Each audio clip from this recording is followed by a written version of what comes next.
Mounted on this Recaro Tech Sim, it really lets you see the whole aspect of the seat.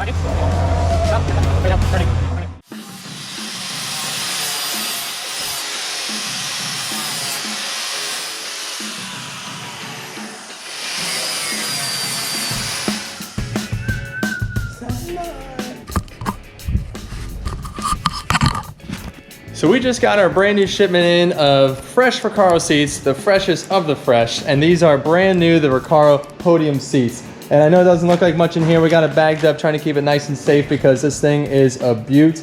It is the only shell seat that is not only approved for use on public roads, but also has FIA homologation. So since we can't really look at this one, even though it is gonna be wicked sick with these all new laser base mounts and everything else, I'm gonna show you the one inside on our sim because that one's not wrapped up. And so the best part about this seat, like I was saying, is just how good it looks. I mean, mounted on this Recaro Tech Sim, it really lets you see the whole aspect of the seat, because normally the back of the seat's kind of hidden in the car. Right here, you can just see every aspect of it. You know, it just gives it a real cool look. You can see the carbon shell all the way through and between them all. And like we're saying, one of the only, if not the only, carbon shell, road legal, FIA homologated racing seat. And so we have 4 of these bad boys that are gonna go into the Altimaniac. And then we have this one here, it's on the Recaro Tech Sim. And it just lets it be like a nice little trophy piece for the whole shop. So on that note, I'm gonna hop in, take another couple laps. You're just in here, just banging these things around. Hooey! Yeehaw! Looks great, welded in! Welded in. Close enough. Yeah, so definitely gonna have to do some notching of the floor pans to get these rears to latch onto that tube. No problem. Shouldn't be that big of a deal. And then the front didn't really make that much sense to me because where's the thing? Unless that goes on there. That's what goes there, it goes whoosh. Oh.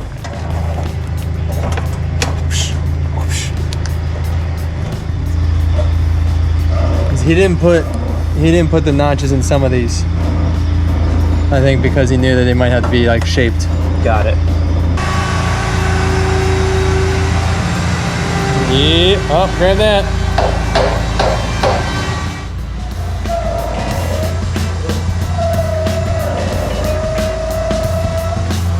All right, in. Oh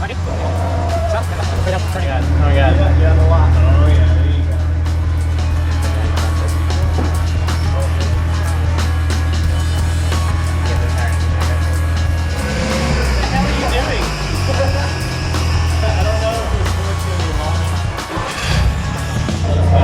Drive in. Give me we need a jack and tilt. Think you're maxed out. Bring it down. All right, put the jack on it. You got down, yep. Put the jack on it. Okay. So here's the part where the transmission doesn't ever come out. One and done. It never has to come out, right? Nope. It's like a Subaru where it's just easier to pull the whole engine. I think we're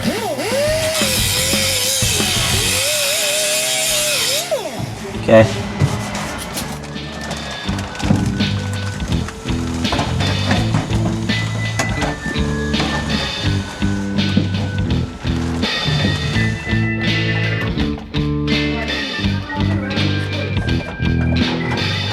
This needs to get the kink taken out of it to match that. I didn't really remember before.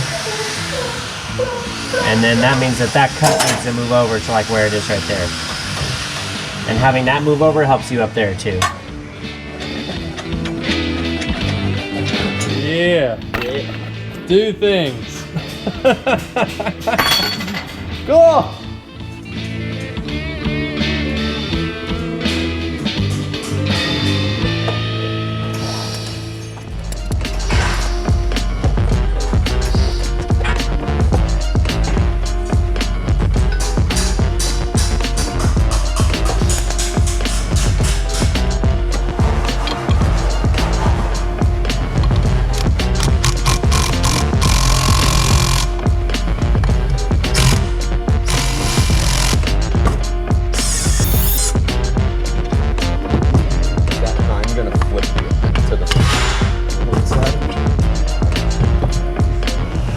Shifter once I sat in the car, I realized it was really far back. And so I gave Rick a call and he said we can actually flip the whole shifter housing around. I just have to put this notch in it so it clears the housing. So I'm just gonna try and whittle this down real quick.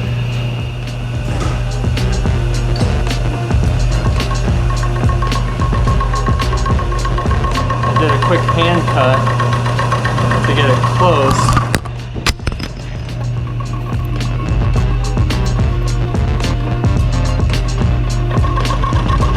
Did a quick hand cut to get it close. And now I'm just coming in to take it a little bit more and give it a nice machined edge.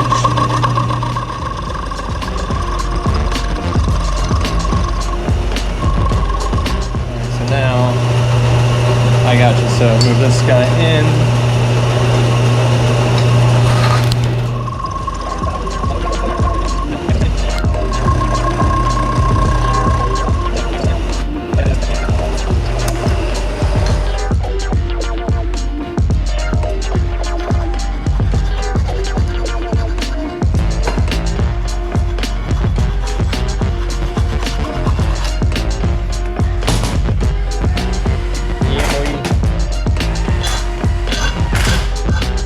You're not supposed to use a file backstroking. What? That's supposed to what? Backstroke. Backstroke.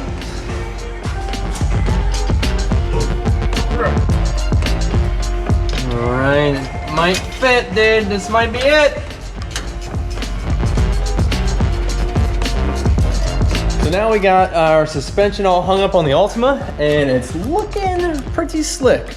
We have our PBM custom control arms with the double A-arm setup that we wanted to go with on this car. Just very adjustable, very easy to get the camber dialed in, get the toe dialed in, and it's just a much easier system to use than what some multi-link setups are. So double A-arm setup, very good on the traction, very good on adjustability. And then of course we have our BC coilover on here, and this is on such a steep angle, which allows us to run we're gonna have to put a much higher spring in this thing because of all the extra weight we're gonna have in the car with the rear passengers. But having this point so far out and having it at like almost a 45-degree angle is going to give much more compression on that. And so we're gonna have to up the spring rate a lot to handle that extra load. And the nice part about it is that it does look like it's a very short shock, which is cool because it keeps everything compact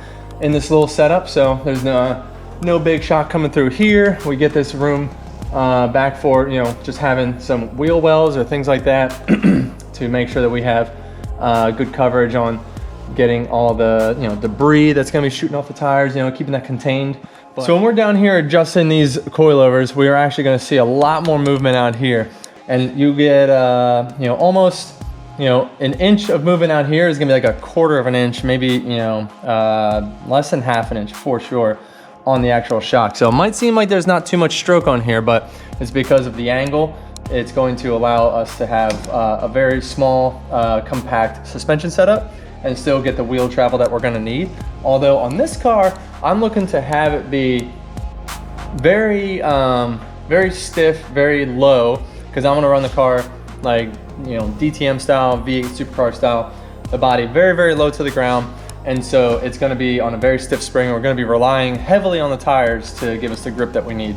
And so instead of having all the extra motion that we typically have on the Formula Drift cars, this one's going to be very flat, very stable. And so we don't need to have that big crazy amount of suspension travel that we would need in the FD car, worrying about hitting the bump stops, things like that. We're just gonna slam this thing to the ground, set it real stiff, and just utilize our tire pressure to keep this thing hooked up. But not too worried about it. It's coming together very, very well. We have our 6XD transmission in there. Things are looking good. We were able to get the turbo manifolds placed, and we got our G35 1050s all lined up and ready to rip. On Dylan's car, it did 900 wheel, so that's about 1100 wheel, or 1100 the engine, I mean to say, for one. So we're gonna put two of those on here, and that's gonna be 2,000 horsepower worth of turbo for sure. Definitely a little bit more actually, since it's gonna be pushing through half the motor, so basically to explain further on that, when you have you know, a lot of displacement pushing through a turbo, it kind of chokes the engine down.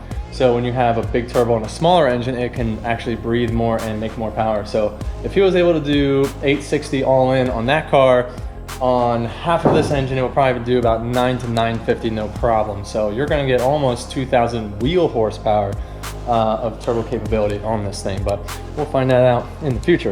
Over here, yeah, we got the suspension all kind of hung off on this side so we can get these few pieces plated in and ready to rip. But on this side, it is looking good. This is the whole setup, the proper setup, the Nismo calipers, the custom brake rotor hats, the custom rotors, and of course the billet rear knuckles, just all the really cool fancy stuff. So looking forward to seeing this thing really come together.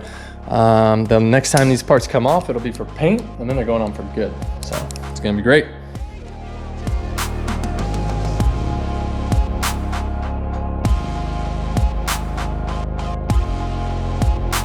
Came up with how to do that. That's pretty interesting. Eddie Van Halen car. That's the new scheme. I like it. Let's see, this is what Jimmy's been working on. So he's got all these little tabs in here that hold that plate in. And then the exhaust dumps right here, big exhaust, and then the little one for the wastegate.